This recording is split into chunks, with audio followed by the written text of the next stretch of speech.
Hello everybody and welcome to Britney's Mystics, your place for all things tarot, intuition, and magic. If you are new here, my name is Britney, I'm a tarot reader, and I've been reading tarot for 2.5 years now, and here on this channel and all across, my platform, I like to share content relating to tarot, divination, intuition, spirituality, witchcraft, Mexican spirituality. So if any of those things resonate with you, if you want to learn more about any of those things, make sure to subscribe, check out my other social medias, which will be linked all down below, and also make sure to check out my website, britneysmystics.com, where you can book a personal reading with me, or you can check out my Botanica, where you can book a candle dress service with me. So if there's anything you want done, like a love working, protection candle, road opener candle, different things like that, make sure to check out my website. So in this video, we are going to be talking about the full moon in Aquarius that is happening August 22nd at 7:02 a.m. Central Time.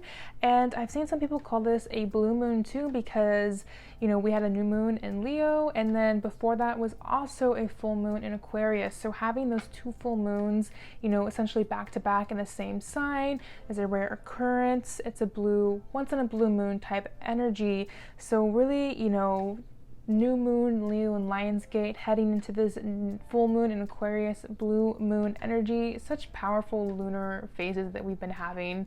And I will be putting out a video on how to use the moon to manifest very soon, and really how to utilize every single moon phase for your own, advancement and success. That will be out very soon. So make sure to subscribe, turn on the post notifications so you won't miss that video. So when I do these, moon phase readings, I like to go into my Moonology deck and pull the cards. So I have the full moon in Aquarius, which says, show the world the real you, and blue moon, believe in the impossible. And, I do like to, look into these meanings, but for this full moon, I really wanted to pull up the chart, or essentially the chart of the moment when the moon is at its, fullest phase. So in this chart, the moon, Aquarius moon, will be happening in the 6th house. Of course, when you look into your own personal chart, it may be transiting a different house. Like for me, the moon will be transiting my 1st house. That could be like a whole other video. But just for the chart of the moment, if you pull up that snapshot of what the sky looks like when the moon's at its peak, the moon is in the 6th house. The 6th house represents, work habits, work life habits, systems, health, fitness, different things like that. So there will definitely be an emphasis, on releasing different, thought patterns, habits, routines that no longer serve us. And with this chart, it is a Virgo rising. I'm looking at it right now. That's why I'm looking off to the side. I'll put it in front of me so I'm not, looking too crazy.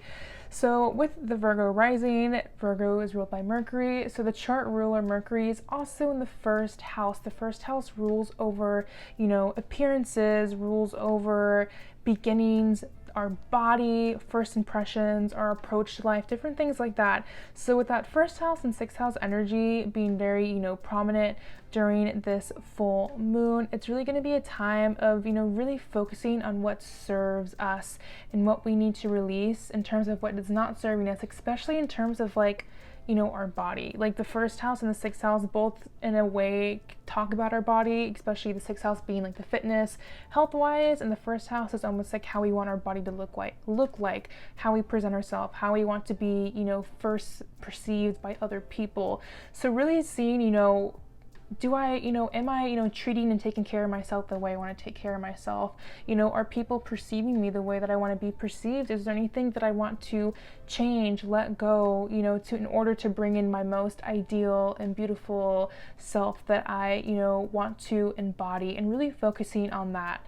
So that's kind of, my little 2 cents in terms of astrology. I am not an astrologer, so take that with what you will. That's kind of like how I personally interpreted the chart of the moment, and that's really the energy that I just feel present, in general. especially with the full moon in Aquarius card that says show the world the real you. So it's really about tapping into our most authentic self and releasing anything that prevents us from showing off our most authentic self. And also with the show the world the real you and believe in the impossible, if there's anything that you've been wanting to do in terms of like putting yourself out there, you know, maybe you're hesitant because you feel like it's not going to work out, it's not going to be successful, no one's going, you know, to support you, whatever those limiting thoughts may be, release those limiting thoughts and believe in the impossible. Believe that you can be successful, that you can, you know, get the recognition that you deserve. So there's that little moon energy astrology report, but now let's get into the tarot and see what Spirit has to say. So this is just the OG Rider Waite deck, and calling all of the spirit guides, angels, ancestors, deities, teachers, and masters that walk with us and have love for us, for our highest and most highest good, calling forth that energy to speak to us for this full moon in Aquarius. What do you want us to know for this full moon? What energy is present? What energy do we need to call in, let go, different things like that. Let's see. All right, so, wow. Back of the deck, the 9 of Swords, and the first card that came out, 5 of Cups in reverse, and the King of Cups. So we have a very, you know, right away strong water emotional energy. And also, even though this is a Swords card, this is still a very, you know, emotional card. You know, they're up in bed, you know, crying. They just had a nightmare. They're, you know, stressing. They're anxious about something. I really feel though with this energy, this full moon's really, again, kind of like I was talking about, you know, releasing things that prevent us from stepping into our most highest self. You know, this King of Cups, I feel is like representation of our highest self, especially in terms of just being very emotionally secure, you know, emotionally, you know, stable and confident and in tune with ourselves, in tune with our highest self, because I do see, you know, that watery energy also connecting to kind of like our intuition personally as a reader. But I feel like we're focusing on the wrong things. We're focusing on everything that, you know, may have went wrong in the past, everything that could potentially go wrong in the future, instead of just focusing on all that can go right. You know, I'll flip this card upright. The 5 of Cups imagery is like so prominent for the meaning of the card. This person, you know, is wallowing, focusing on all the cups knocked down, and all he has to do is literally just take a step and turn around and see the 2 cups behind him that are still standing. So he's like focusing on the wrong things. He's refusing to move on from the past. He's refusing to let go of all that went wrong. You know, I'm kind of thinking of the book The Power of Now by, you know, Eckhart Tolle, that really talks about how, you know, nothing else exists but the present moment. So when, you know, you're focusing on the past or living too much in the future, you know, you're neglecting everything that you can be doing right now in this moment.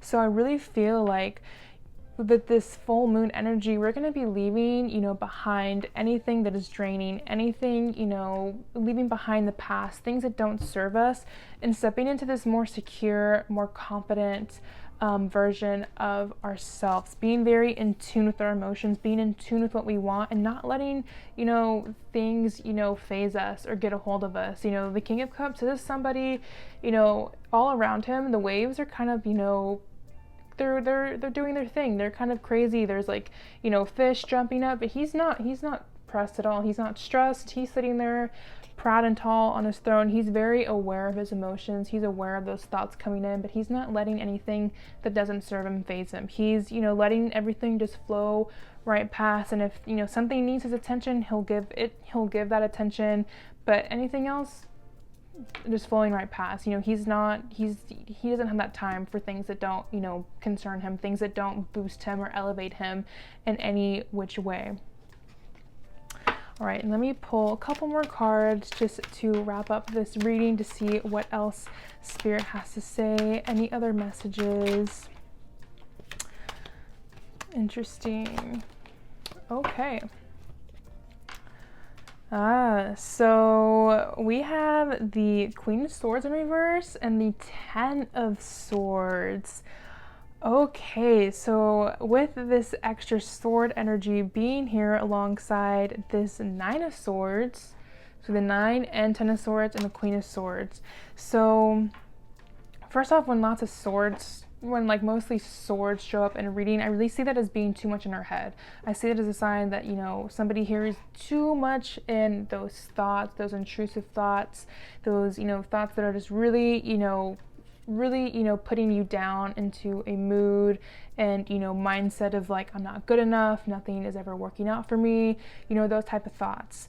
And with the Queen of Swords in reverse, it's really just putting yourself down, especially with this Ten of Swords. With the Queen of Swords in reverse, this is going to be very cold, sharp, intense, like pointed energy, very almost bitter to, just no filter, just very kind of like rude energy. But with this, but what I feel with this energy, it's like that's how we're speaking to ourselves. I feel like some of us here need to be way more gentler with the words that we say to ourselves, and give ourselves a little bit more compassion, giving ourselves a little bit more ease to make mistakes, to maybe not always succeed on the first try, and know that when we do take chances and different things like that, and we do start new things, whatever it may be, if it doesn't work out right away, maybe it fails, on the first try, doesn't mean that it's all over and we have to just brutalize ourselves and put ourselves down.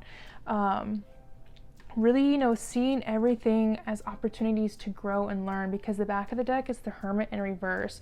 So instead of just like giving up and just wanting to crawl into your shell and, just, focusing on everything that went wrong, just wanting to lay in bed all day and cry and just be like, I'm never good enough, I'm just going to put myself down, like nothing ever works out, I'm not smart enough, nobody, listens to me, whatever it may be. Instead, really use this opportunity to grow and learn and master. The Hermit is, Virgo energy. That Virgoan energy is all about mastery of skill. That's why Virgos are called, perfectionists, because they're so focused on wanting to become the best and master whatever they are, putting their mind and putting their effort into. So again, really, that kind of does connect with what I was saying with, that moon energy about releasing, thought patterns, habits, different things that don't align with ourselves, and also making sure that, the way that we want to put ourselves out there is the way that we want to be perceived by others when we do put ourselves out there, that we're, stepping into that version of ourselves, stepping into that most confident, authentic, abundant version of ourselves, and getting rid of anything that may prevent that or stop that, including, those intrusive thoughts, those thoughts that, just put ourselves down, different things like that. So overall, just someone here is just being so harsh on themselves. Maybe multiple people here are just being so harsh on themselves, but really just learn to be more gentle, be more patient with yourself, and understand that, sometimes when things don't work out right away, it doesn't mean that it's an end all be all. It's just another chance to step back, learn from this moment, grow from that moment, and keep going forward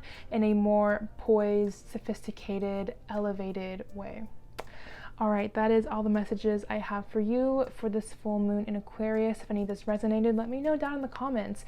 And again, if you want to book a personal reading with me, you can do so at my website, which is linked down below. And I will see you in the next video. Bye.